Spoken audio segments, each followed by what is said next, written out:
नमस्कार विद्यार्थी मित्रांनो, मी विश्वनाथ तंबाके सर. आज आपण या भागामध्ये इंग्रजी ग्रामरमधील use able to, unable to म्हणजेच शक्य असणे, समर्थ असणे किंवा अशक्य असणे, असमर्थ असणे, त्याचबरोबर रिमूव्ह कॅन ऑर कुड म्हणजेच कॅन किंवा कुड वगळा यांचा अभ्यास करणार आहोत. आता आपण सर्वप्रथम कॅन आणि कुडची माहिती मिळवूयात. कॅन हे वर्तमान काळातील म्हणजेच प्रेझेंट टेन्समधील वाक्यातील शक्यता दर्शविण्यासाठी वापरले जाणारे सहाय्यकारी क्रियापद म्हणजेच मॉडल ऑक्झिलरी आहे.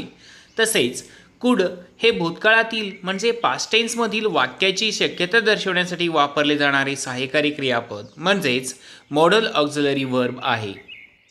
यानंतर वाक्यात एबल टू किंवा अनेबल टूचा वापर करताना पुढील प्रमाणे बदल करणे अनिवार्य आहे. वाक्य वर्तमानकाळी असेल तर कॅनच्या वाक्यात एम किंवा इज किंवा आर प्लस एबल टूचा वापर करावा. वाक्यात कॅन नॉट हा शब्द असेल तर am is are plus not able टूचा वापर करावा, तर am is are plus unable टूचाही वापर केल्याने चालतो. वाक्य भूतकाळी असेल आणि या भूतकाळी वाक्यात जर कुड असेल तर त्याऐवजी was oblique were plus able to वापरावे.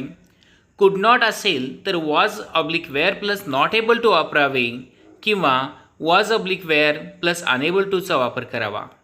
भविष्यकाळी वाक्य असेल आणि या वाक्यात कॅन असेल तर कॅनऐवजी शाल बी किंवा विल बी वापरून त्यापुढे एबल टूचा वापर करावा. आता आपण एबल टूच्या बाबतीत माहिती मिळवू. वाक्यात एबल टूचा वापर करताना पुढील नियम लक्षात ठेवावेत.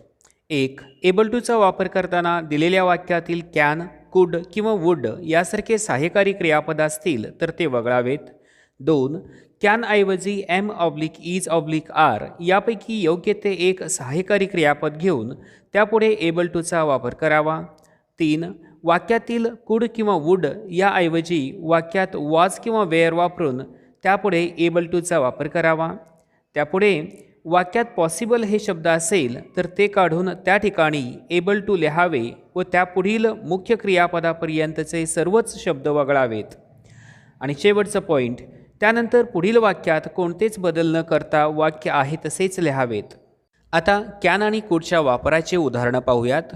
1. He can run fast. Answer, he is able to run fast. या वाक्यात कॅनऐवजी इज एबल टू वापरले गेलं आहे. 2.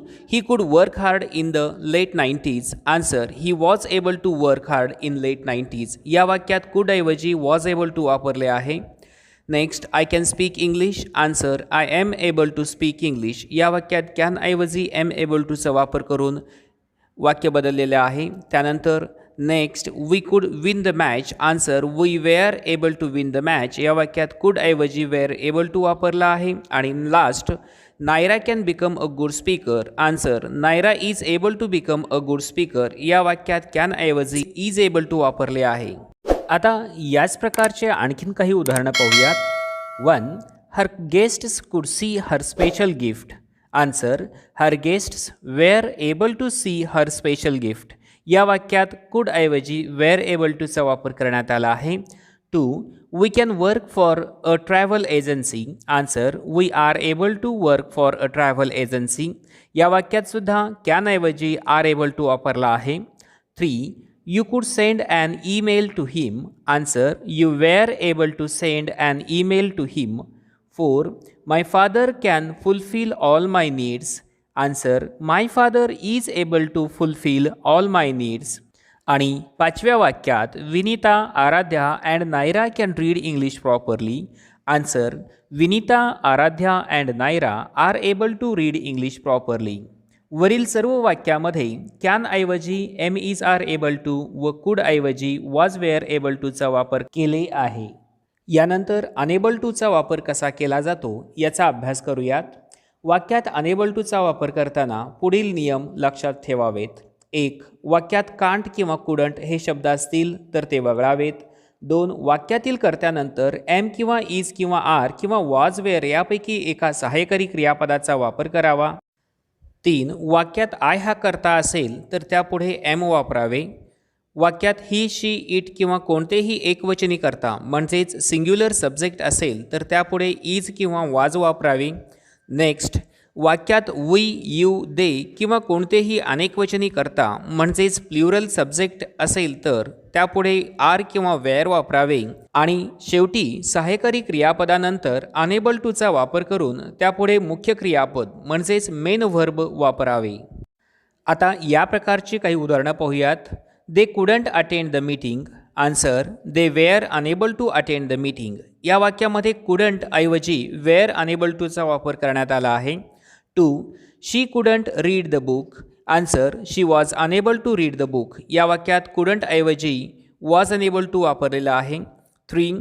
We couldn't go to school. Answer we were unable to go to school.